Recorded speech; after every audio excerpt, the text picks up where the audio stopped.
नमस्कार। शाम के ठीक 5 बज चुके हैं। आप देख रहे हैं prime time debate show India का सवाल और मैं हूं आपके साथ प्रीति चौहान। अध्यादेश ऑर्डिनेंस, अब से ठीक कुछ दिनों पहले आपने सुना था कि केंद्र सरकार ने सुप्रीम कोर्ट के द्वारा फैसले को लेकर के केंद्र सरकार ऑर्डिनेंस लेकर के आई कि आम आदमी पार्टी के हाथ में ट्रांसफर, पोस्टिंग और जो अधिकारियों के मुद्दे हैं वो आम आदमी पार्टी के मुखिया के हाथों में ना होकर के सीधा ऑर्डिनेंस के जरिए, जैसे पहले से रूल रेगुलेशन हुआ करता था सेंट्रल गवर्नमेंट के ऊपर, वैसे ही सेंट्रल गवर्नमेंट के हाथों में ही तमाम चीजें होंगी। अब इसको लेकर के लगातार राजनीति हो रही है। अब राजनीति इस कदर है क्योंकि 2024 का चुनाव है और विपक्ष जो है इस ऑर्डिनेंस वाले मुद्दे को लेकर के 2024 तक जाना चाहती है, क्योंकि अब कांग्रेस समेत तमाम विपक्षी पार्टी ये कह रहे हैं कि इस ऑर्डिनेंस का हम समर्थन करेंगे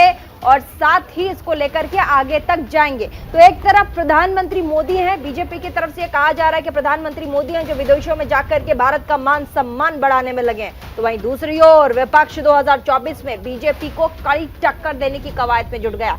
बैठकों, मुलाकातों का दौर जारी है। विपक्षी एकता को मजबूत बनाने की शुरुआत बिहार के मुख्यमंत्री नीतीश कुमार ने की थी। कांग्रेस, टीएमसी, आम आदमी पार्टी, एनसीपी और साथ ही तमाम लोगों से उनकी मुलाकात। तो वहीं अब विपक्ष को साधने और उनसे बीजेपी के खिलाफ समर्थन लेने के लिए दिल्ली के मुख्यमंत्री अरविंद केजरीवाल जुट गए। दरअसल केजरीवाल केंद्र सरकार के अध्यादेश को लेकर के विपक्ष से समर्थन की गुहार लगा रहे थे, साथ ही 2024 में बीजेपी के खिलाफ लड़ने की रणनीति भी बना रहे थे। लेकिन प्रधानमंत्री को सिर्फ देश में ही नहीं बल्कि विदेशों में भी बॉस कहा जा रहा है। विदेशी प्रधानमंत्री नरेंद्र मोदी के पैरों को छुआ जा रहा है। वैसे में विपक्ष कहीं ना कहीं घबरा रहा है और एकजुट होने की कोशिश कर रहा है, क्योंकि बीजेपी काडर बेस्ड पार्टी है। ऐसे में ये विपक्ष को भी पता है कि अगर हमें टीम मोदी से लड़ना है, अगर हमें मोदी ब्रांड से लड़ना है, तो फिर हमें एकजुट होना होगा। अब ऐसे में आज दिल्ली के मुख्यमंत्री अरविंद केजरीवाल बंगाल भी गए हैं।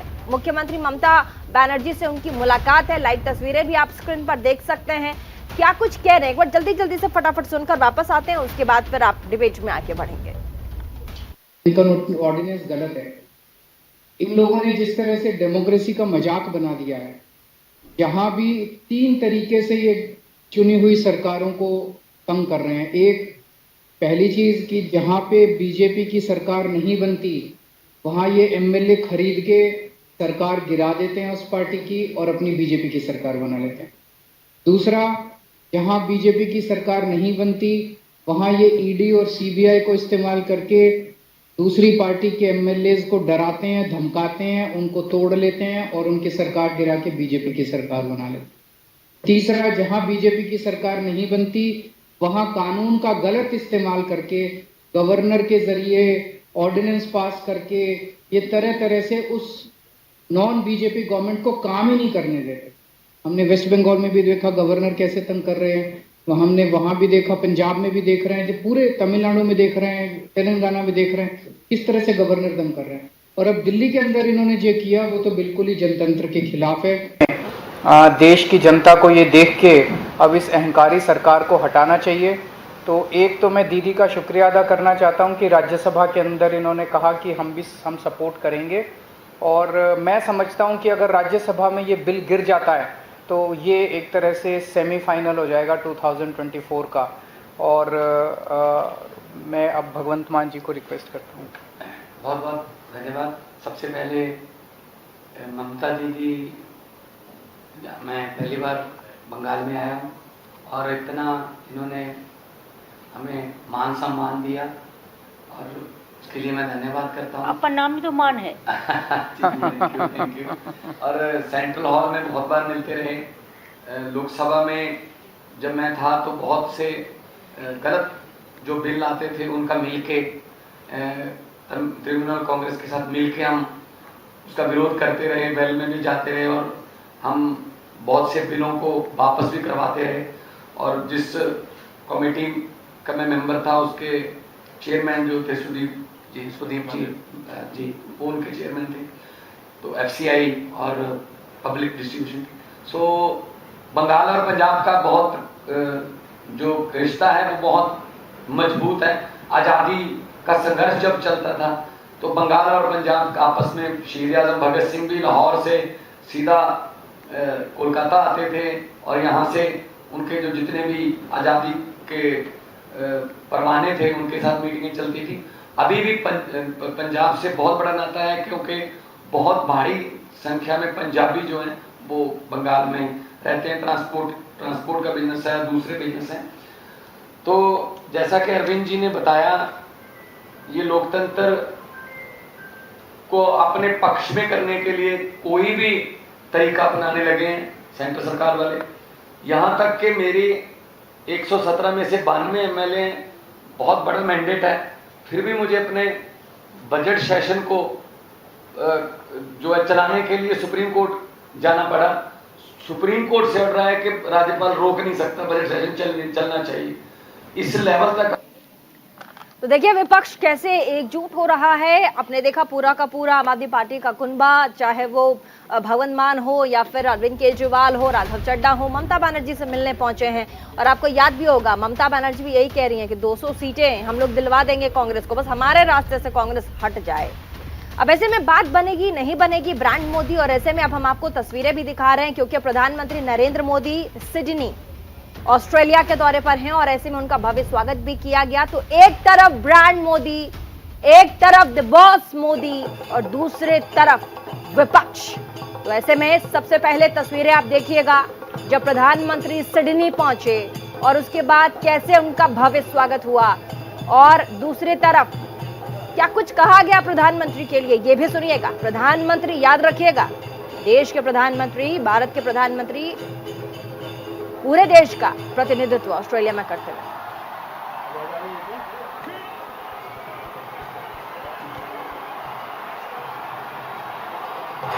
Prime Minister Modi is the boss.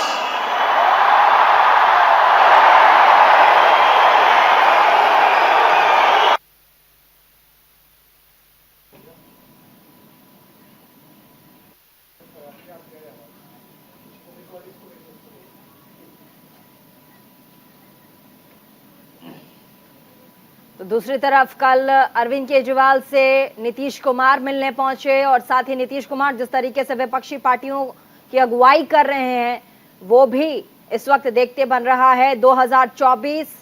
और विपक्षी पार्टियां ये अच्छे से समझ गई हैं कि अभी एकजुट होना जरूरी है, तभी मोदी को हरा पाएंगे। बहुत अहम मीटिंग है पूरे देश के लिए। आप इस बात को समझिए, एक राज्य को राज्य कौन बनाता है? संविधान बनाता है। संविधान में अंकित है कि ये राज्य होंगे, इन राज्यों की शक्तियां होंगी। 19 तारीख के ऑर्डिनेंस में केंद्र सरकार ने कहा कि हां, ये शक्ति राज्य को दी हुई है संविधान ने। हम एक ऑर्डिनेंस यानी कि एक एग्जीक्यूटिव ऑर्डर लाके उस शक्ति को छीन रहे हैं। ऐसा कैसे संभव है? अगर आप ये होने देंगे तो कल को तो ये भी हो सकता है कि बंगाल के लिए एक ऑर्डिनेंस आ जाए और बोलते हैं कि बंगाल की जो पुलिस है, वैसे तो संविधान ने पुलिस जो है राज्य को दी है, मगर हम एक ऑर्डिनेंस लाके राज्य की सरकार की जो पुलिस है वो छीन के केंद्र के पास ले आए। ये तो अराजकता हो जाएगी। पक्ष की एकता जब मुहिम का असर हो रहा है तो कर्नाटक में तो केवल ये शुरुआत हुई तो कर्नाटक में ही हार गए। अब तो इनको जो विभिन्न राज्यों में चुनाव है उनमें हराना है। साथ ही साथ अध्यादेश के माध्यम से आप चुनी हुई सरकार को अगर परेशान करिएगा तो विपक्ष की जो एकता है वो और मजबूत हो रही है, बलवती हो रही है। और निश्चित रूप से उसके जो राजनीतिक निहितार्थ माननीय अरविंद केजरीवाल जी निकाले वो अलग विषय है, लेकिन मुद्दा महत्वपूर्ण है। किस विषय पर आम आदमी पार्टी एकजुट करने की कोशिश कर रही है? जो सुप्रीम कोर्ट का फैसला आया है उसके सम्मान में और उसके कॉन्सोनेंस में एक ऑर्डिनेंस लाया गया है, उसको पूर्ण तरीके से संविधानिक तौर पे और उस जजमेंट के तौर पर देखा जाए तो उसके मापदंड और उसके जो आधार है वो पाए जाते हैं। तो आज ऐसे विषय पर जो संवैधानिक तरीके से सही है, जजमेंट के लिहाज से सही है, उस पर वो एकजुटता चाह रही है और कांग्रेस पार्टी ने अपनी फ्रेंड्स विद बेनिफिट वाली थियोरी के आधार पर उनको नकारा है। तो मुझे लगता है ये दोनों का रिश्ता ही ऐसा अनोखा है, वो इस प्रकार से ही करते रहते एक दूसरे के साथ।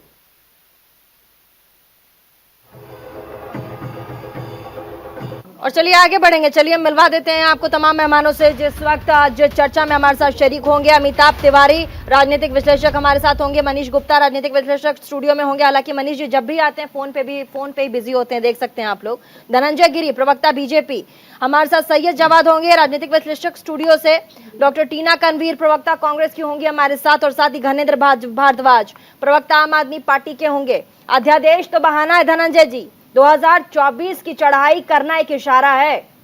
जिस तरीके से अध्यादेश को लेकर के तमाम विपक्ष एक हो रहे हैं। धनंजय गिरी। प्रीति जी, ऐसा है ना कि दिल्ली जो है हिंदुस्तान का दिल, और दिल दहलता है यहाँ आपके आ जाने से। आम आदमी पार्टी के आने से जो दिल है वो दहल रहा है। देश दहल का दिल जो है वो परेशान है। दिल्ली के ऐतिहासिक तथ्य को देखते हुए हमारे संवैधानिक निर्माताओं ने सूझबूझ का परिचय देते हुए दिल्ली के विषय में एक चौकन्ना निर्णय लिया। इस दूरदर्शिता का निर्वहन करना हमारा संवैधानिक कर्तव्य भी है। आप देख लीजिए निहंगों का जो हुआ 26 जनवरी को जो हुआ, और तमाम तरह की घटनाएं हुई। ट्रंप के आने पर जो विस्फोट हुआ, जिस तरह के अराजकता का माहौल में दिल्ली है, उसमें जरूरी है कि वो शासन प्रशासन को यहाँ पर उस ढंग से रखा जाए। लेकिन इस बार इग्नोर कर देंगे तो बहुत भारी पड़ जाएगा 2024। अगर इग्नोर कर दिए इस चढ़ाई वाले मामले को, अध्यादेश वाले मामले को, तो ये तो बहुत भारी पड़ जाएगा 2024 के लिए। अधिकार की लड़ाई है लेकिन मकसद चढ़ाई है। रीति जी, ओछी प्रीत और बालू की रीत ज्यादा देर नहीं चलती है, इसलिए ये बालू की भीत है, ये चलने वाली रीत नहीं है। ये विपक्ष एकजुट होने के प्रयास कर रहा है। क्यों? क्योंकि चुनाव है। विपक्ष को पक्ष में जाने की बेचैनी है। क्यों? सत्ता और संपत्ति चाहिए। किसके लिए? संतति के लिए, अपने आने वाली पीढ़ियों के लिए। आप आम आदमी पार्टी की अगर बात कर रहे हैं तो जिस दिन से वो पार्टी बनी है उस दिन से लेकर आज तक उसका एक ही सरबराह है। क्या उसमें कोई चुनाव हुआ है? ये कमल हासन की फिल्म है जिसमें सारे कैरेक्टर एक ही आदमी के रोल प्ले कर रहा है। अरविंद केजरीवाल मुख्यमंत्री भी वही है, वक्ता भी वही, नेता भी वही है, सब कुछ वही। और उन्होंने सूची जारी की थी, भ्रष्ट नेताओं के सूची जारी की थी, और उन तमाम नेताओं के यहाँ नगरी नगरी द्वारा हाथ जोड़ के घूम रहे हैं। कांग्रेस और केजरीवाल का रिश्ता क्या कहलाता है, ये कमाल की बात है। जहां आपने ऑस्ट्रेलिया के प्रधानमंत्री की बात सुनी कि मोदी इज बॉस, ये सुन करके देश के आम जनमानस का, आम व्यक्ति का सीना चौड़ा हो गया।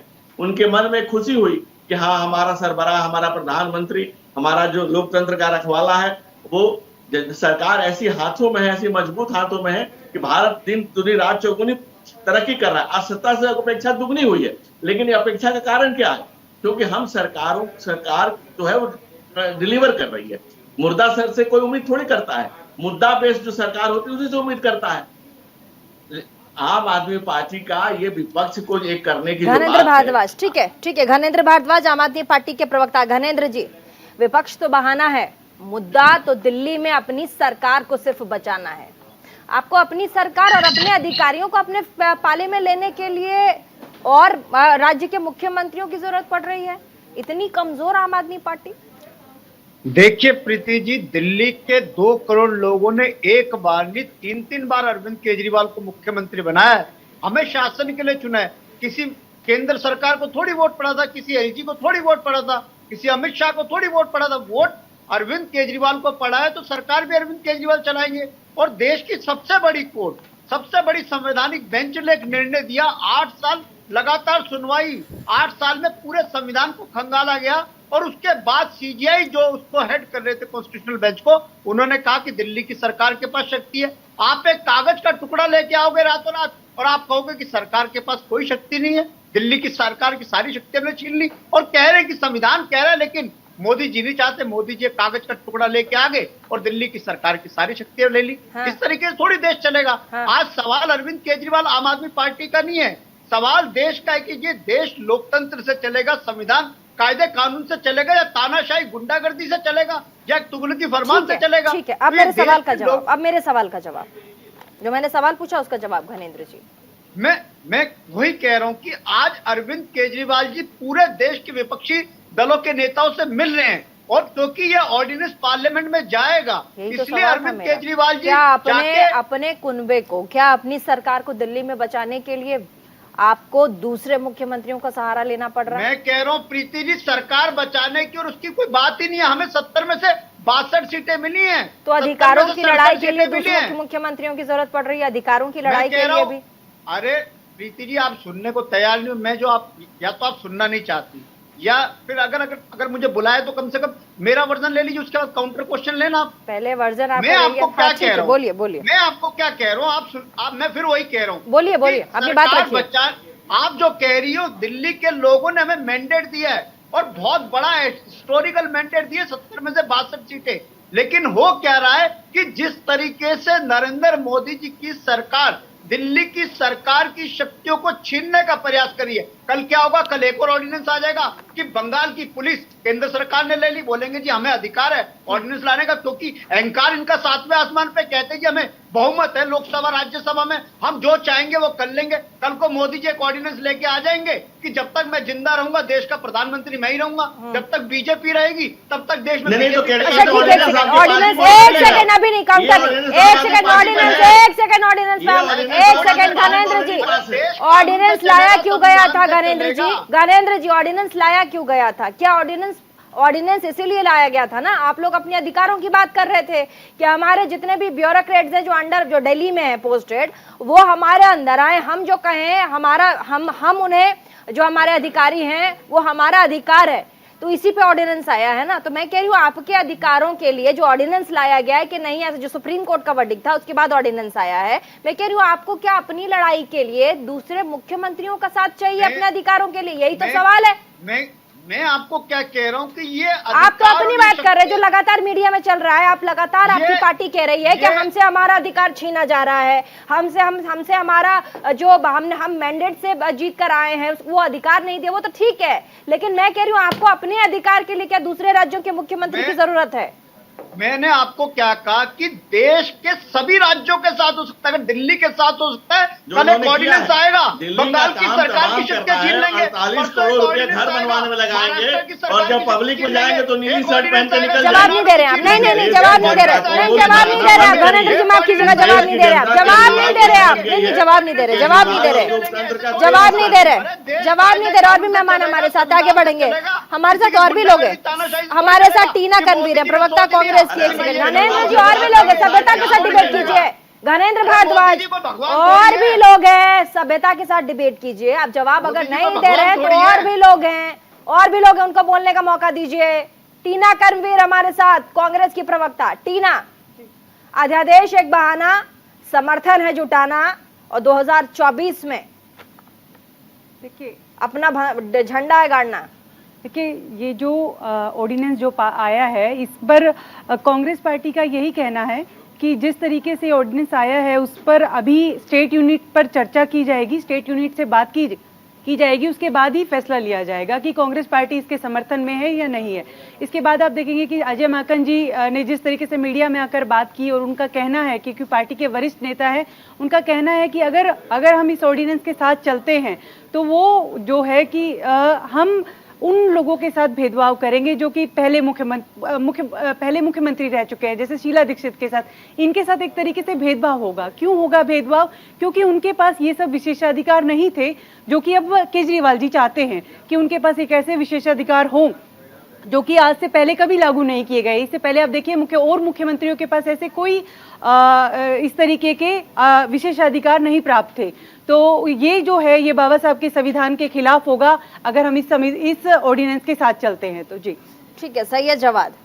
टीना कह रही हैं अगर हम इस ऑर्डिनेंस के साथ चलेंगे तो ये अंबेडकर की नीति के खिलाफ होगा, लेकिन मेरा सवाल ये नहीं, मेरा सवाल ये है कि आप लोग एक ऑर्डिनेंस के सपोर्ट में, कि ऑर्डिनेंस लाया गया उसके खिलाफ सारे जितने विपक्षी नेता सपोर्ट में आ रहे हैं, ताकि क्योंकि 2024 भी है और सब सारे विपक्षियों को पता है कि अगर मोदी को हराना है, विपक्ष अभी प्रधानमंत्री बाहर है, सिडनी में, देश के बाहर विदेश में, वहां आपने देखा कैसे प्रधानमंत्री मोदी के नारे लगे और प्रधानमंत्री को खुद वहां के लोगों ने द बॉस तक बोल दिया। अब ऐसे में क्या ये अब साफ होता है कि लड़ना बहुत मुश्किल हो जाएगा, इसीलिए अब एकजुटता ही एक ऐसा रास्ता है, चाहे वो ऑर्डिनेंस से बहाना क्यों ना हो, हम एकजुट आ जाए, उसके बाद 2024 हम जीत ले जाएंगे। देखिए, पहले आपको बता दूं, भारत देश की जो नींव है वो बहुत मजबूत रखी गई है लोकतंत्र की, और इस लोकतंत्र की जो नींव है उसको बनाने के लिए बड़े बड़े यहाँ के देशभक्तों ने बड़ा बलिदान दिया है अपना बनाने के लिए। और अगर जो तख्त पे बैठ करके ये समझ लें आकर के कि मैं ही जो फैसला दूंगा, जो मैं चाहूंगा वो कर लूंगा, तो भारत के अंदर ऐसा नहीं होता। अब आप देखिए, पहले जिनके साथ भारतीय जनता पार्टी जिनका एनडीए का अलायंस था वो अब खत्म हो करके बहुत से लोग यूपीए के अलायंस के साथ आ गए हैं। तो उनको अब जा करके आप कह रहे हैं कि नहीं हमारे साथ नहीं हो रही। विपक्षी एकता जरूरी है भारत के अंदर, क्योंकि जिस तरीके से फैसले हो रहे हैं, जिस तरीके से अपनी हठधर्मिता चलाई जा रही है, उसके लिए विपक्षी एकता बहुत जरूरी है। और 2024 में इनको रोका भी जाएगा, कोई संदेह नहीं। अब आ जाते हैं इस अध्यादेश के ऊपर बात करने के लिए। देखिए, दिल्ली एक यूटी है और यूटी के अंदर जो गवर्नर है वो लेफ्टिनेंट गवर्नर है, गवर्नर नहीं है। और आप एक लेफ्टिनेंट गवर्नर को जो है आप एक अध्यादेश ला करके पावर दे रहे हैं। हालांकि मैंडेट भारतीय जनता पार्टी को दिल्ली के अंदर नहीं मिला। अध्यादेश उनको पावर नहीं देता, वो कहता है एक समिति बनाइए और समिति में लोग होंगे जिसमें आपके मुख्यमंत्री भी हिस्सा होंगे। उसके बाद उस पर जो डिस्कशन निकलेगा उसके बाद फैसले लिए जाएंगे। आप सीधा सीधा पावर ट्रांसफर की बात कर रहे हैं। देखिए, बिल्कुल आप अध्यादेश में सीधा लिखा है कि कोई नहीं होगा उस मीटिंग में, उस समिति में, उस कमिटी में। पूरा का पूरा जो अधिकार है वो हम ट्रांसफर करेंगे उपराज्यपाल को, ऐसा तो नहीं है। अध्यादेश पढ़ा है आपने? ठीक पढ़ा मैंने। अब आपको आगे बता दो सुप्रीम कोर्ट का। अरे हाँ बिल्कुल, अभी आ रहे हैं। हाँ रुक जाइए, अभी डिस्कशन करने से पहले मैं बता देता हूँ सुप्रीम कोर्ट की पांच जज की बेंच ने जो फैसला दिया वो पढ़ा इन्होंने, वो पढ़ा भारतीय जनता पार्टी के लोगों ने, माना उसको तो ला करके पलटने की कोशिश करी जा रही है। और किस षड्यंत्र के, अभी धनंजय गिरी जी कह रहे थे दिल्ली जो है वो दिल है और ये आपके हाथ में दे दी। अरे इसी दिल्ली के दिल के अंदर आपने छेद करने का काम करा है, और एक बार नहीं करा, कई बार आप दिल्ली के अंदर छेद करने का, दिल्ली के दिल के अंदर छेद करने का काम कर रहे हैं। दिल्ली को बार बार चोट पहुंचाने का काम आप कर रहे हैं। अमिताभ तिवारी, ठीक है, लेकिन उसके ऊपर लोकतंत्र के अंदर जो ठीक है, उसके बाद हमें ब्रेक में जाना होगा। अमिताभ तिवारी, फैसले का अमिताभ तिवारी, अमिताभ जी, आप लगातार देख रहे हो ऑर्डिनेंस का मुद्दा तो है, लेकिन ऑर्डिनेंस के मुद्दे के बहाने नीतीश कुमार आते हैं, केजरीवाल से मुलाकात करते हैं, ऐसे में समर्थन की खबरें भी आती हैं। आज ममता बनर्जी से मिलने जा रहे हैं, कल मुंबई जाएंगे, उद्धव ठाकरे से मिलेंगे, उसके बाद फिर एनसीपी प्रमुख से भी मिलेंगे। ऐसे में ये मिलना जुलना ठीक है, अपनी जगह है। अध्यादेश की बातें भी हैं, लेकिन मैं कह रही हूँ अध्यादेश बहाना है। 2024 सबसे बड़ा टारगेट है क्या? उस लिहाज से भी तमाम लोगों का, क्योंकि केजरीवाल का जा के मिलना अपने राज्य के अधिकारों के ऑर्डिनेंस के खिलाफ, ये कुछ पच नहीं रही है। मतलब ये जो खबर है ये हजम करने वाली बात नहीं, इसको जरा समझाइएगा अमिताभ तिवारी जी। देखिए, ऑपोजिशन यूनिटी को एक बहाना कह लीजिए या एक एमुनेशन कह लीजिए मिल गया है इस ऑर्डिनेंस से, और केजरीवाल और नीतीश कुमार और जो भी अन्य नेता हैं जरूर इसको यूज कर एक ग्रैंड ऑपोजिशन अलायंस, जैसा एक जनता पार्टी का अलायंस 1977 में बना था, उस तरह से भाजपा के खिलाफ इस बार एक ग्रैंड अलायंस बनाया।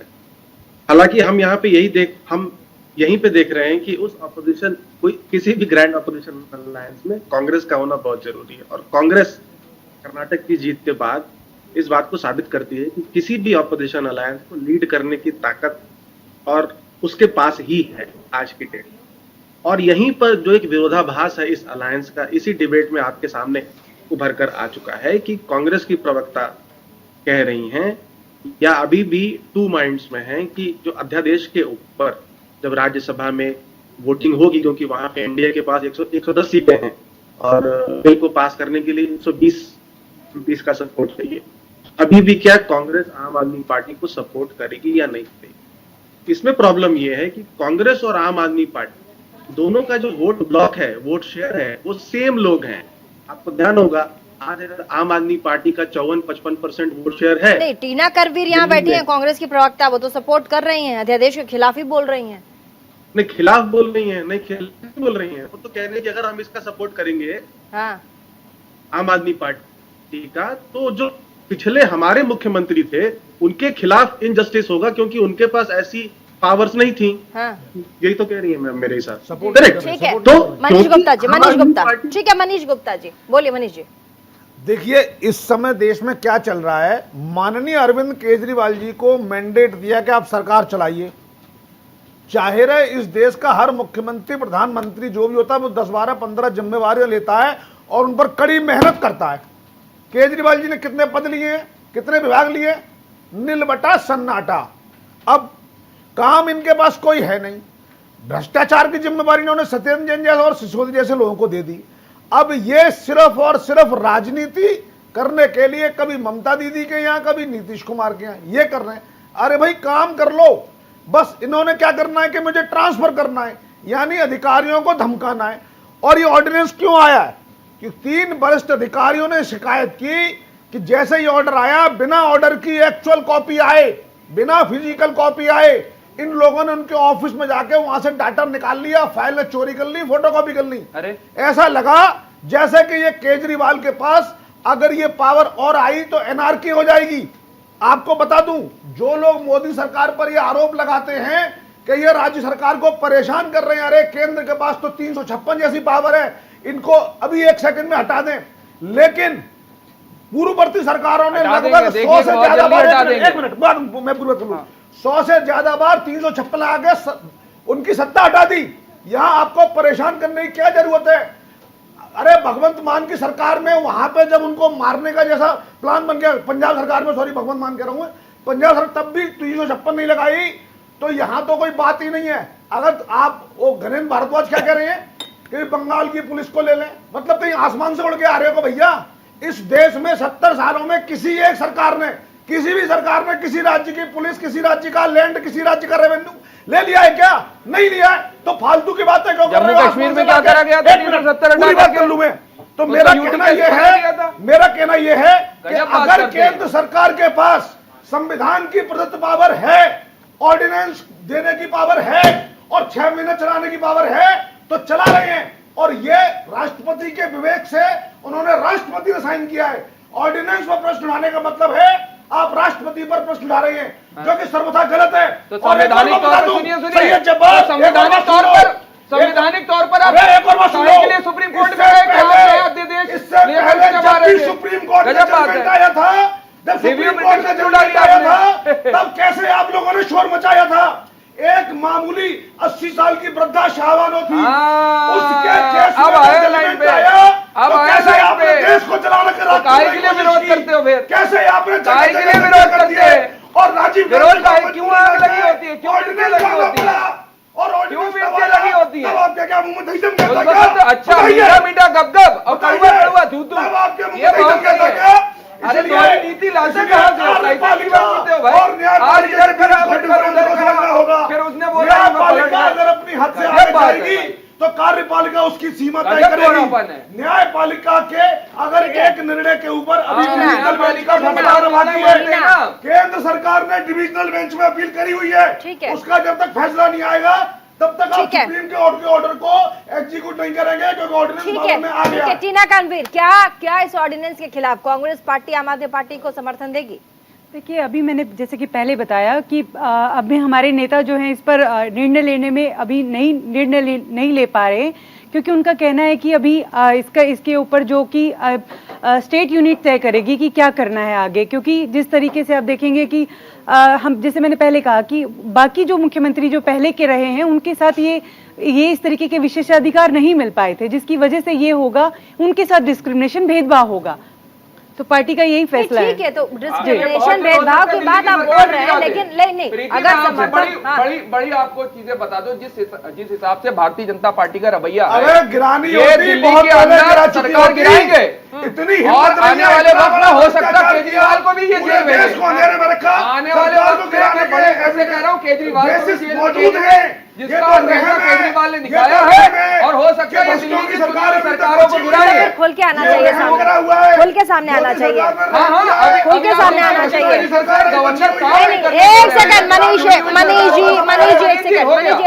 जी, एक सेकंड, मैं कह रही हूँ अगर समर्थन देना ही है तो फिर खोल कर दे, फिर पीठ पीछे से समर्थन देकर ये क्या मतलब? अगर समर्थन देना तो सामने से देंगे, थोड़ा सा टेस्ट भी हो जाएगा, विपक्षी एकता का टेस्ट भी हो जाएगा। इस अध्यादेश के खिलाफ अगर पूरा विपक्ष खड़ा हो जाता है, क्योंकि अभी तो जाना पड़ेगा, उसके बाद थोड़ा सा एक टेस्ट भी हो जाएगा कि 2024 के लिए विपक्ष के अंदर कितनी एकता है। क्योंकि हमें यह भी देखना है, ईडी, सीबीआई, इनकम टैक्स, ये भी विपक्षी नेताओं के पीछे लगी हुई है। कौन कहां पे दबेगा, कौन कहां पर दबाया जाएगा। सीबीआई की अरे करा तो किसी ने कुछ भी नहीं किया है, तो आपको क्या राजनीति चल रही है, जिस तरीके से राजनीति चल रही है, उसे तो आप लगा लीजिए, आंख बंद करके आप बैठ जाइए, मैं तो बोलूंगा। केजरीवाल क्यों बचे हुए हैं? अगर ईडी का प्रकोप अरविंद केजरीवाल में भी हो सकता था, एक क्यों नहीं हुआ?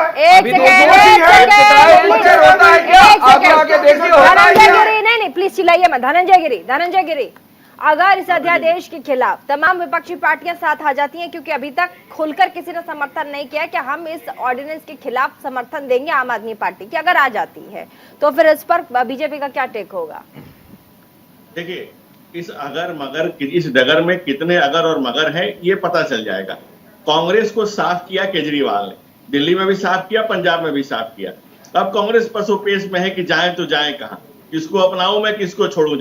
और जफर साहब की दिक्कत कहां है? उनकी दिक्कत है कि हर हाल में भाजपा का विरोध करना है। जमहूरियत जाए तेल लेने, जमहूरियत का जनाजा निकालने वाले आम आदमी पार्टी को, जिसके यहाँ से हर जमहूरियत का तो कोई बात ही नहीं है।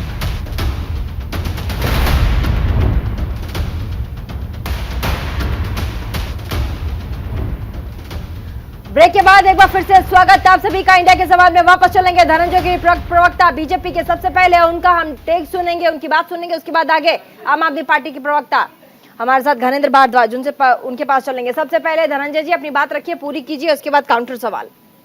प्रीति जी, उसे भी मालूम है कि लाजवाब है हम, फिक्र है सबको खुद को सही साबित करने की। ये विपक्ष के अगर इस डगर में कितने अगर और कितने मगर हैं, ये देखने वाली बात है। दूसरा, आम आदमी पार्टी का जमहूरियत से कोई रिश्ता पहले भी नहीं रहा। वो पार्टी का जिस दिन से निर्माण हुआ उस दिन से उसके सरबराह आज तक अरविंद केजरीवाल है। जो घोटाले में बंद है, जिन पर हाई कोर्ट ने कह दिया कि हाँ ये पीएमएलए केस के एक्यूज हैं, हाई कोर्ट ने कह दिया। उसके बाद भी बेशर्मी की इंतहा देखिए कि लोग कहते हैं कि ईडी सीबीआई डराते हैं। और भाई, तो जिस कोर्ट के आप दुहाई करो उसी कोर्ट ने जेल भेजा। जिस प्रदेश का शिक्षा मंत्री जेल में हो, और भारत में दुनिया के इतिहास में पहली बार शिक्षा मंत्री शराब मंत्री एक हो, जिसका मुख्यमंत्री आम आदमी पार्टी के सवाल भी बहुत जेन्युइन है। आम आदमी पार्टी कह रही है कि भाई हम बहुमत के साथ जीते हैं, अगर हम गठबंधन में होते, अगर हमारे पास मैंडेट कम होता तो समझ में भी आता था, लेकिन अगर हम, उनका सिर्फ यही कहना है, आप लोग तो दलीलें दे रहे हैं कि भाई यूटी है। मैं कह रही हूँ, आप सवाल सुनिए पहले। बीजेपी का ये कहना है कि ये यूटीज है, जो स्टेट है दिल्ली, तो यहाँ पर जो कानून लागू होगा वही मानना पड़ेगा। आम आदमी पार्टी कह रही है कि हम मैंडेट से जीते हैं हम लोग, तो अधिकारियों को मैनेज करना हमारा ही हक होगा, अधिकार की लड़ाई है, इसीलिए वो कह रहे हैं कि हमें जिनसे भी मदद मांगनी होगी उनके पास हम जाएंगे। धनंजय जी कल जा रहे हैं मुंबई उद्धव ठाकरे से मिलने, अभी ममता बनर्जी से मुलाकात हो गई है, ममता बनर्जी समर्थन देंगी? देखिए, केजरीवाल जी ने पहले ममता बनर्जी को और शरद पवार जी को भी उन्होंने भ्रष्टतम पॉलिटिशियन की संज्ञा दी थी। आज उनके नगरी नगरी द्वारे द्वारे घूम रहे हैं। अब लोग अवसरवादी नहीं कहते हैं, अब लोग केजरीवाल ही कह देते हैं। उसी से समझ में आ जाता है केजरीवाल हो क्या। यूटर्न के जगह पर भी केजरीवाल जी का फोटो लगाने का परामर्श चल रहा है दिल्ली में। तो केजरीवाल जी यूटर्न पॉलिटिक्स के महानायक हैं। बच्चों के सर पे हाथ रख के कसम खाई, एक झूठ बोलने का भी कॉम्पिटिशन रखा जाएगा, उसमें आप अवल दर्जे के आएंगे। झूठ बोलते हैं, लंबी लंबी धनेंद्र भारद्वाज कह रहे हैं, बदल दिया। अच्छा एक सेकंड सही जवाब, एक सेकंड। धनंजय गिरी जी, झूठ का लोगों ने बदल दिया है। धनंजय गिरी जी कह रहे हैं, घनेंद्र भारद्वाज, कि आज के डेट में आम आदमी पार्टी, अरविंद केजरीवाल नाम ले लेना ही बहुत कुछ है। वो कह रहे हैं यू टर्न मतलब केजरीवाल, झूठ मतलब। देखिए प्रीति जी, मैं बार बार यही कहता हूँ कि भारतीय जनता पार्टी, रॉन्ग जवाब, आप मुंबई नहीं आ सकते। अच्छा बोलने दीजिए ना उनको, पहले घनेंद्र जी को बोलने तो दीजिए, फिर आप लोग बोलिएगा। बोलिए घनेंद्र जी। देखिए प्रीति जी, मैं बार बार यही कहता हूँ कि भारतीय जनता पार्टी के सभी नेताओं को और प्रवक्ताओं को अमित शाह साहब ने काम दिया हुआ है कि सुबह उठो झूठ बोल के उठो, रात में सो झूठ बोल के सो, सुबह से शाम तक नहीं। ये डिग्री तो अरविंद केजरीवाल के पास, डीएनए में झूठ ये डिग्री सिर्फ और सिर्फ क्या तरीका है प्रीति जी? ये क्या तरीका? मैंने किसी को डिस्टर्ब करा? डिबेट है, काउंटर तो होगा। डिबेट है काउंटर थोड़ी, काउंटर आप करोगे, मेरे डिबेट है। बोलिए रखिए ना, ठीक है। अच्छा एक सेकंड सुन लीजिए ना उनको, उसके बाद बोलेगा। सुन लीजिए, एक सेकंड सुन लीजिए घनेंद्र जी क्या कहना चाहते, सुन लीजिए। अगर पहले इनको अरविंद केजरीवाल के पार्टी में कोई कहे कि झूठ का है, तो इनको वाली बात होगी कि झूठे ने झूठे से कहा है कि सच बोलो। अच्छा अरे अरविंद केजरीवाल, ठीक है जल्दी से, नहीं समय नहीं इतना। घनेंद्र जी, झूठे ने झूठे से बोला है कि सच बोलो, बताइए। बहुत गंभीर आरोप लगा रहे हैं, जल्दी से। अब सुन लीजिए प्रीति जी, हो क्या रहा है कि देश के अंदर एक अहंकारी राजा की सरकार चल रही है, उसका अहंकार 7वें आसमान पे है। और वो कहता मैं बहुत ताकतवर आदमी हूँ, मैं चाहूं तो मैं किसी भी राज्य की सरकार को नेस्तनाबूद कर दूंगा। यहाँ फेडरल स्ट्रक्चर पे हमला हो रहा है, संविधान पे हमला हो रहा है, सुप्रीम कोर्ट पे हमला हो रहा है, लोकतंत्र पे हमला हो रहा है। रोज डेमोक्रेसी का मर्डर हो रहा है, रोज कॉन्स्टिट्यूशन की हत्या की जा रही है और ये लोग कह रहे हैं कि हम बहुत पॉपुलर हैं। अरे देश के लोगों ने आपको इसलिए वोट नहीं दिया था, देश के लोगों से आपने ये कह के वोट लिया था कि हम आएंगे महंगाई कम करेंगे, हम आएंगे बेरोजगारी कम करेंगे, हम आएंगे अर्थव्यवस्था ठीक करेंगे। आज पूरे का पूरा देश आपसे दुखी है, परेशान है, नौजवान। अरे वो जुमला था, आप जुमलों की चर्चा की बातें क्यों करते हैं? रहे हो कि वो तो माननीय गृह मंत्री जी ने कह दिया कि गिराना है, 15 लाख आएंगे, जुमला था। आप जुमलों की बातों में फंस रहे हैं। तरीके से विपक्ष को नेस्तनाबूद करना है, इस तरीके का काम हो रहा है। पर मैं कह रहा हूँ अच्छा घनेंद्र जी, अच्छा घनेंद्र जी सुनिए सुनिए सुनिए गणेश जी सुनिए अब सुनिए, मेरा आपने भी अपनी बात रखी है, आप सुन लीजिए। आपने कहा कि प्रधानमंत्री लोकतंत्र की हत्या कर रहे हैं, आप बोल रहे हैं कि जिस तरीके से देश चल रहा है वो तानाशाह है, एक राजा है, जो भी आप कहानी बना रहे हैं, ठीक है। लेकिन आप लोगों के खिलाफ जितने ब्यूरोक्रेट्स हैं वो शिकायत कर रहे हैं, वो कह रहे हैं कि हम पर दबाव बना रहे हैं आम आदमी पार्टी वाले, नहीं रहेंगे इनके अंडर में, नहीं काम करेंगे। चलिए अध्यादेश अगर इन लोगों ने वापस भी ले लिया तो भी इन लोगों ने स्ट्राइक कर दिया ब्यूरोक्रेसी के तमाम लोग और बोले कि काम ही नहीं करेंगे, तब क्या करेंगे आप लोग? वो कह रहे दबाव बनाते हैं, जबरन कहते हैं इसे नोटिस भेजो, उठे उसे नोटिस भेजो। सुन लीजिए मैंने आपको समय दिया बोलने के लिए। कह रहे नोटिस भेजने पर दबाव डालते हैं, इसे नोटिस भेजो, उसे नोटिस भेजो। साथ ही पेपर डिस्ट्रॉय का भी आया एलिगेशन, कह रहे पेपर जलाने और डिस्ट्रॉय करने के लिए भी कहा जाता है। क्या कहेंगे इस पर? Preeti ji, Narendra Modi is a murderer of democracy. और दूसरी बात जिन अधिकारियों मतलब एलिगेशन पे आप जवाब नहीं देंगे, एलिगेशन पे जवाब नहीं देंगे आप। आम आदमी पार्टी के नेता से कहूंगा इस शब्द को वापस लें। बताइए, बहुत घुमा रहे हैं आप, जवाब ही नहीं दे रहे। कहाँ से कहाँ बोल रहे हैं? नरेंद्र मोदी संविधान का हत्यारा है।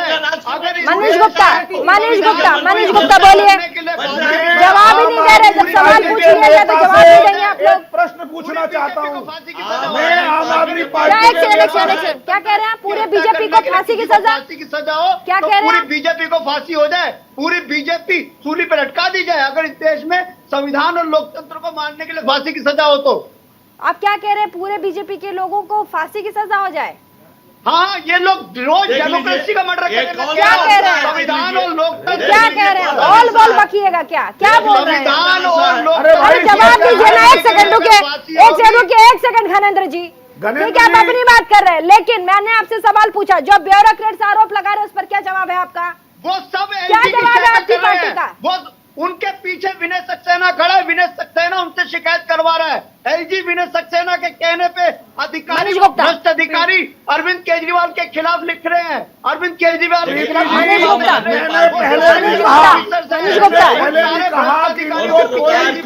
करना है। एक जमाना वो था जब अरविंद केजरीवाल अन्ना हजारे के साथ आंदोलन कर रहे थे, ये कह रहे थे शरद पवार का 1,77,000 करोड़ का भ्रष्टाचार है। उसके बाद आज ये लालू प्रसाद यादव जैसे भ्रष्टाचार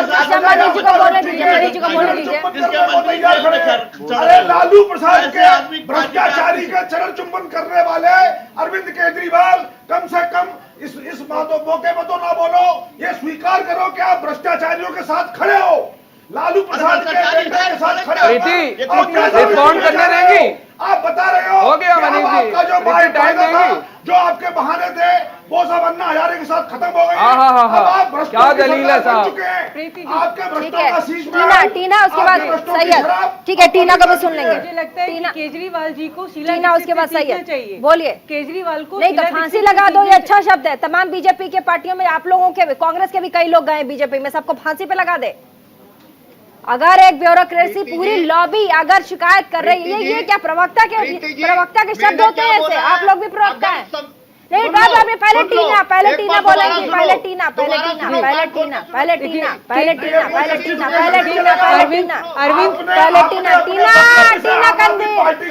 इज्जत की हत्या कर दी है आपने, आम आदमी पार्टी की इज्जत की हत्या कर दी है। अरे टीना को बोलने दीजिए, महिला है, बोल नहीं। आप लोग इतना चिल्ला रहे, टीना कनवीर की आवाज नहीं जा रही, बोलने दीजिए। अरविंद केजरीवाल को मुझे लगता है कि शीला दीक्षित से सीखना चाहिए कि लीडरशिप की क्या क्वालिटीज है, लीडरशिप कैसे की जाती है। जिस तरीके से अपने अधिकारियों से शीला दीक्षित किस तरीके से काम करती थी, शायद केजरीवाल जी उस तरीके से कर नहीं पाते, क्योंकि उनका अहंकार आगे आ रहा है। इसीलिए मुझे लगता है कि उनको शीला दीक्षित से सीखना चाहिए कि वो अपने अधिकारियों से अगर कोई काम नहीं होता तो चाय पे बुलाती थी, चर्चा करती थी और बातचीत करती थी। उसी तरीके से केजरीवाल जी को भी बातचीत करके, संवाद करके अपने जो ये मसले हैं इनको बहुत महत्वपूर्ण कहा है। आप बताइए घनेंद्र जी, ये तो मैं नहीं कह रही हूँ, टीना कनवीर नाम है इनका, पूरा नाम है डॉक्टर टीना कनवीर, प्रवक्ता है कांग्रेस की, कह रही हैं शीला दीक्षित के टेन्योर को देखे आम आदमी पार्टी और सीखे कि अपने ब्यूरोक्रेट से कैसे काम लिया जाता है, कैसे उनसे मीटिंग की जाती है, अहंकार में नहीं डूबा जाता है। तो इनको क्या कहेंगे आप? ये तो प्रीति चौहान नहीं है, ये तो टीना कनवीर है। बोलिए प्रीति जी, दिल्ली में कांग्रेस जो है 0 नंबर की पार्टी हो चुकी है। कांग्रेस का विधानसभा में एक भी सदस्य नहीं है और कांग्रेस इस टाइम फ्रस्ट्रेशन मोड में है। इसलिए कांग्रेस भारतीय जनता पार्टी के साथ खड़ी है। भारतीय जनता पार्टी के साथ खड़े होकर दिल्ली की जनता ने वोट दिया ना, आपको तो दिल्ली की जनता ने वोट दिया, आप क्यों नहीं काम करके दिखा रहे? डीएनए में आप हमेशा के रोना रोते हैं, काम क्यों नहीं करते हैं? 0 नंबर के लोग है, 0 नंबर की पार्टी है। तो दिल्ली के लोगों ने आपकी लड़ाई 0 नंबर के लोग हैं और इनका समर्थन चाहिए आपको। बताइए सही जवाब। देखिए प्रीति, मैं धनंजय गिरी जी की पहले बात का जो है वो जवाब दूंगा कि धनंजय गिरी जी, शेर आप ही के लिए है कि वो झूठ बोल रहा था बड़े सलीके से, वो झूठ बोल रहा था बड़े सलीके से, मैं एतबार ना करता तो क्या करता। देखिए अभी बातें हो रही थी कि बड़े बड़े अधिकारियों ने आकर के शिकायत करी। अरे शिकायत तो सतपाल मलिक भी कर रहे हैं, लेफ्टिनेंट गवर्नर रह चुके हैं 4 प्रदेशों के। कोई कार्रवाई करी आपने? नैतिकता की बात करेंगे और आप मल्लिका बनने से पहले आप ये पता करिए कि क्या कार्रवाई करी करप्शन के लिए? वो तो खुले कि हाँ आपने गलत करा है। मल्लिका बनने से आप बताइए क्या कार्रवाई हुई? तो पता करिए नाम मिल गया कि कार्रवाई करी गई। सत्यपाल मलिक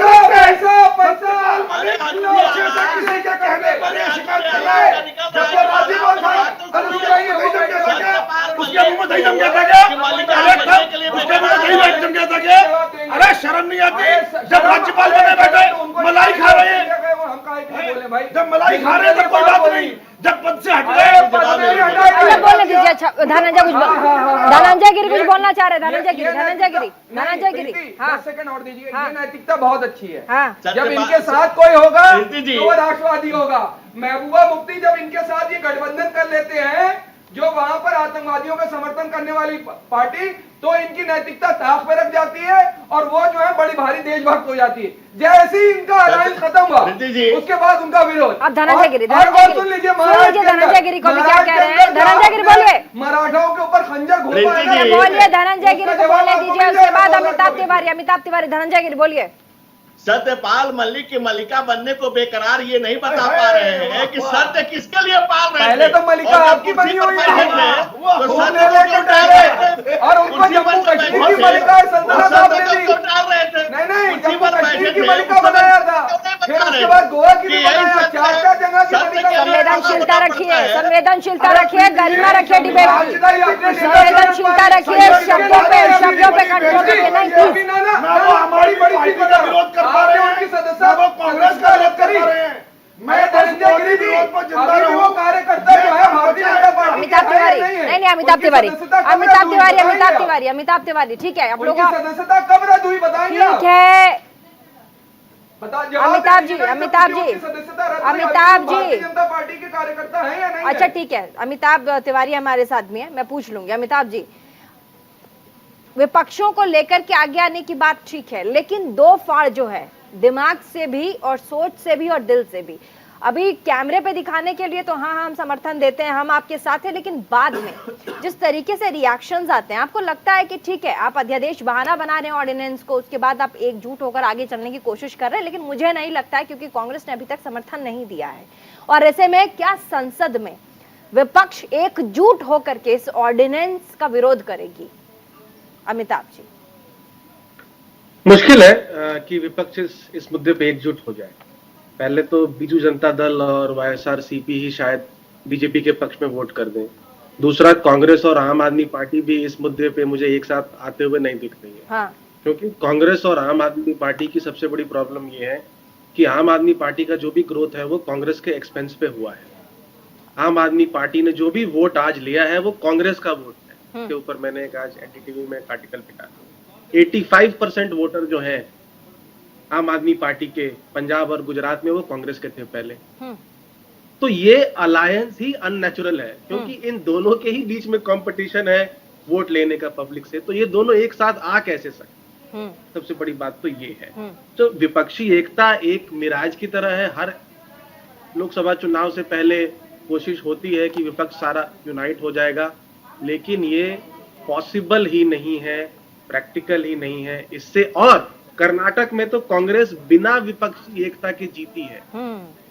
तो आज कांग्रेस विपक्षी एकता के पक्ष में खुद भी बाहर जैसा आप कह रहे हैं, जो भी कहे, अंदर इतनी कोई बहुत जी, इसीलिए मैंने सवाल पूछा कि चलिए कैमरे पे तो आप लोग दिखा देते हैं हम साथ। हाँ, क्योंकि कांग्रेस का जो लेकिन वोट टीना शेयर ने भी बहुत बढ़ेगा। महत्वपूर्ण बात कही है, सब चिल्ला रहे थे, लेकिन टीना ने बहुत गंभीर बात कही। उन्होंने कहा कि आम आदमी पार्टी को सीखना चाहिए, अगर अपने राज्य में ब्यूरोक्रेसी के साथ आपको डील करना है तो आपको you need to be very polite, आपको पोलाइट होना पड़ेगा, क्योंकि वो आपको उन्होंने कहा कि शीला दीक्षित चाय पीती थी, अब एग्जाम्पल लेना चाहिए। लेकिन यहाँ पर केजरीवाल का घमंड दिखाई पड़ता है, इस पर क्या कहेंगे? अमिताभ एक सेकंड, अच्छा एक सेकंड, अमिताभ जी को बोलने दीजिए प्लीज, उनका टर्न है। अमिताभ जी बोलिए।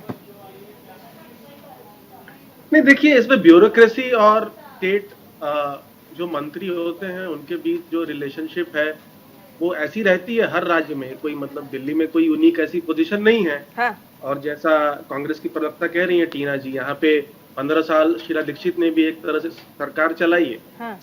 इस बीजेपी और आम आदमी पार्टी के झगड़े में पछड़े में तो जो दिल्ली का वोटर है वो कहीं ना कहीं आज निराश है। हाँ। और अगर ऐसी सिचुएशन बनी रहेगी तो 1956 से लेके 1993 तक दिल्ली में कोई सीएम नहीं था। हाँ। अगर बीजेपी को ये लगता है कि भाई ये यूनियन टेरिटरी तो है लेकिन नेशनल इंपॉर्टेंस की जगह है, नेशनल कैपिटल है, तो यहाँ पे हमें जरूरत ही नहीं है किसी राज्य सरकार की, तो वो भी कर लिया जाए। लेकिन ये बार बार जो नोक-झोंक चलते रहती है, इससे जो है दिल्ली का जो वोटर है जिसने आम आदमी पार्टी को विधानसभा में और भाजपा को लोकसभा में वोट किया है, कहीं ना कहीं वो हताश हो जाता है।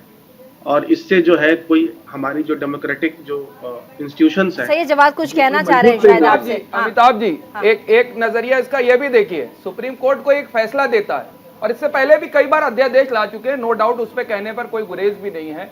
लेकिन ये जो फैसला है दिल्ली की जनता को लेकर के, आप इस चीज को कैसे मान रहे हैं? क्योंकि सुप्रीम कोर्ट के सीजीआई खुद बैठे हुए थे और उनकी अध्यक्षता के अंदर ये फैसला दिया गया। अब उनके सामने दोबारा ये फैसला जाएगा, क्योंकि अभी तो यही बात हो रही है। तो क्या ये सुप्रीम कोर्ट के दिए हुए फैसले के सामने अपनी ताकत सत्ता के बिहाफ पे दिखाने का ये करा जा रहा है, नहीं प्रदर्शन करा जा रहा है कि नहीं तुम अगर कोई डिसीजन दोगे तो उसके डिसीजन को हम पलट देंगे, कि अपनी ताकत होने के वजूद के ऊपर आप इसको चैलेंज कर दे रहे हैं? एक सेकंड, सही है जवाब। जैसे ही ये सुप्रीम कोर्ट ने इस पर फैसला सुनाया, उसके बाद फिर लगातार आपने देखा होगा न्यूज़पेपर्स में भी छपने लगा कि जितने ब्यूरोक्रेट्स हैं वो कह रहे हैं कि हम पर इस पूरे फैसले के बाद दबाव ज्यादा बना है कि हम ऐसा करें, वैसा करें, ऐसा करें। नहीं, अगर शिकायत है तो उन्होंने शिकायत किसको? एलजी को रिटर्न में दे रखी है, जाकर थाने में दर्ज कराई है शिकायत, कहाँ कराई? अगर कुछ इस तरीके की अगर इस तरीके की शिकायतें हैं तो आप किसको जाकर के शिकायतें कर रहे हैं? कोई रिटर्न डॉक्यूमेंट है कि कौन कौन अधिकारियों ने कौन से लोगों को परेशानी है, या सारे अधिकारियों को परेशानी है? डॉक्यूमेंट तो होगा। गणेश जी के पास चलेंगे, बोलिए गणेश जी। देखिए प्रीति जी, मैं फिर वही कह रहा हूं कि आज नरेंद्र मोदी सरकार ने सुप्रीम कोर्ट को चैलेंज करा है। आज ये लड़ाई जो है मोदी वर्सेस सुप्रीम कोर्ट हो गई है। आज ये लेकिन आपने जवाब नहीं दिया गणेश जी, आप फिर वही बोल रहे मोदी और सुप्रीम कोर्ट। मैं कह रही हूँ जो ग्रीवांसेस हैं ऑफिसर्स के, जिन्होंने कहा है कि सुप्रीम कोर्ट का वर्डिक्ट आया, पहले आप समझिए सवाल में, बहुत गंभीर सवाल है, पहले आप समझिए। मैं कह रही हूँ पूरे पार्टी का प्रतिनिधित्व कर रहे हैं आप, आम आदमी पार्टी का, पहले समझिए मैं क्या कह रही हूँ। आपने सुप्रीम कोर्ट की बात की, आपने प्रधानमंत्री की बात की, ठीक है। मैं कह रही हूँ कि इन दोनों ही बातों में वो जो पूरा ब्यूरोक्रेसी है, जो पूरा नौकरशाह है, वो पूरी पार्टी के खिलाफ, वो कह रहा है हमारे ऊपर इस फैसले के बाद ज्यादा दबाव बना है, हम अंडर ऑफ आम आदमी पार्टी या दिल्ली गवर्नमेंट के अंदर हम नहीं रह सकते, ये कंप्लेंट गई है, इस पे क्या कहेंगे आप? अगर आप 60 सेकंड अलाउ करोगे, मैं आपको पूरे का पूरा षड्यंत्र बताता हूँ। षड्यंत्र क्या था? 11 मई को सुप्रीम कोर्ट का डिसीजन आता है। 11 मई को सर्विसेज सेक्रेटरी के तबादले का आदेश सौरभ भारद्वाज जो सर्विसेज मिनिस्टर है वो निकालते हैं। कैसे? जब तक ऑर्डर की कॉपी नहीं है आपने कैसे ऑर्डर दे दिया? जब तक आपके पास ऑर्डर की कॉपी नहीं आई आपने ऑर्डर कैसे दे दिया भाई? कैसे दे दिया ऑर्डर? बताओ ना। अरे आपने बिना कोर्ट के ऑर्डर की कॉपी है, आपने कैसे वर्डिक्ट कर दिया भाई? पहले आपने अध्यादेश ला दिया जाता है। ये पूरा का पूरा षड्यंत्र था, जिसके अंदर दिल्ली के लेफ्टिनेंट गवर्नर, दिल्ली के मुख्य सचिव, फाइनल कमेंट की तरफ जाना होगा, फाइनल कमेंट की तरफ जितने जाना लोग होगा। हैं ये सब लोग एलजी की शय पे काम कर रहे हैं। एलजी का भ्रष्ट अधिकारियों को शय है, किसी ने थाने में शिकायत नहीं करी, किसी ने ठीक है धनंजय गिरी प्रवक्ता, फाइनल कमेंट, समय कम है। धनेंद्र जी, धनंजय गिरी जी, फाइनल कमेंट। देखिए, आम आदमी पार्टी का हिपोक्रेसी का पुराना नाता है। केजरीवाल जी की नौटंकी देश पूरे लंबे समय से देख रहा है। जो केजरीवाल जी कभी स्टिक हुए ही नहीं किसी एक बात पे। जिन लोगों को उन्होंने सबसे बड़ा भ्रष्टाचारी कहा, उनके सामने शिष्टाचारी बन के हाथ जोड़े खड़े हैं। उन्होंने बच्चों की कसम खाई और तमाम चीजें उठाकर देख लीजिए। उन्हें एक तरह से पॉलिटिकल बिट्रेयर के तौर पे जाना जाता है और दिल्ली की जनता से भी उन्होंने जो भी वादे किए, किसी एक वादे पर खड़े नहीं उतरे। जो 48 करोड़ का 50 करोड़ का रेनोवेशन कराता हो, वो नीली शर्ट पहनकर जब पब्लिक में आता हो, तो ये पब्लिक है, ये सब जानती है और इनके काम तमाम होने वाला है। आम आदमी पार्टी को काम नहीं करना है, दिल्ली का काम तमाम करना। ठीक है, अमिताभ तिवारी, फाइनल कमेंट। देखिए, दूध की धुली तो दोनों पार्टियां नहीं है। ऑर्डिनेंस कहीं ना कहीं स्पिरिट में गलत है, लेकिन आम आदमी पार्टी भी पावर में रहते हुए हमेशा विपक्ष की तरह पॉलिटिक्स करना ये भी गलत है। जो उसकी जिम्मेदारियां हैं उसको निभाने की उन्हें कोशिश करनी चाहिए और एक अंडरस्टैंडिंग के साथ करनी चाहिए सेंट्रल गवर्नमेंट। घनेंद्र भारद्वाज प्रवक्ता आम आदमी पार्टी के, फाइनल कमेंट।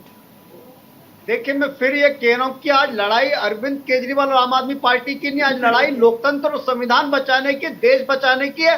अरविंद केजरीवाल वही काम कर रहे हैं। देश जिंदा रहेगा, संविधान जिंदा रहना चाहिए, लोकतंत्र जिंदा रहनी चाहिए, सुप्रीम कोर्ट की स्वायत्तता बनी रहनी चाहिए। उसकी लड़ाई है भारतीय जनता पार्टी सारे इंस्टीट्यूशन को बुलडोज करने में लगी, ये गलत हो रहा है। ठीक है, टीना कनवीर, फाइनल कमेंट।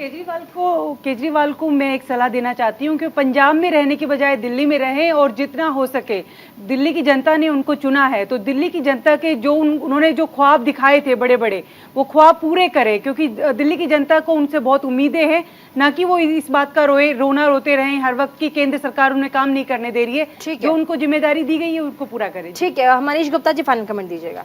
राजनीति की राहों में चलना संभल के, यहाँ जो भी आया गया हाथ मल के, ये बात अरविंद केजरीवाल जी सिसोदिया को देखकर कह रहे हैं। कहते हैं अब इसी बहाने मोदी से लड़ूंगा, भ्रष्टाचार पे लड़ नहीं पा रहा हूं, कोई और बहाना ढूंढूंगा, रार नहीं ठानूंगा, रार नहीं मानूंगा, जो भी करूंगा बस मोदी का विरोध ही करूंगा। चलिए ठीक है, आप अपने शेर से खत्म किया तो सही जवाब भी शेर से खत्म करें। शेर से फाइनल कमेंट। मैं शेर से नहीं खत्म करूंगा क्योंकि शेर को तो इन्होंने मार डाला है। आगे की बात बताता हूँ कि बहुत सी इन्होंने भी प्रॉमिस करे थे। माननीय मोदी जी ने कहा था 2 करोड़ रोजगार आएगा, 2022-23 तक किसानों की आय 2 गुनी हो जाएगी, वो भी आ चुके। बहुत हुई महंगाई की मार। अब की बार मोदी सरकार सिलेंडर जो है वो 1150 रुपए के पार। तो वो जो वादे इन्होंने करे थे 15-15 लाख रुपए आने का, नोटबंदी के अंदर इन्होंने मास्टर स्ट्रोक मार दिया था। आज फिर आप देखिए क्या हाल लगा हुआ, बैंकों के अंदर क्या हाल हो रहा। उसके बाद इनका मास्टर स्ट्रोक आता है किसान बिल के लिए, वो भी आपने देखा देश की जनता क्या बेहाल हो गई। 6.5 सही होगा, कोई जवाब नहीं।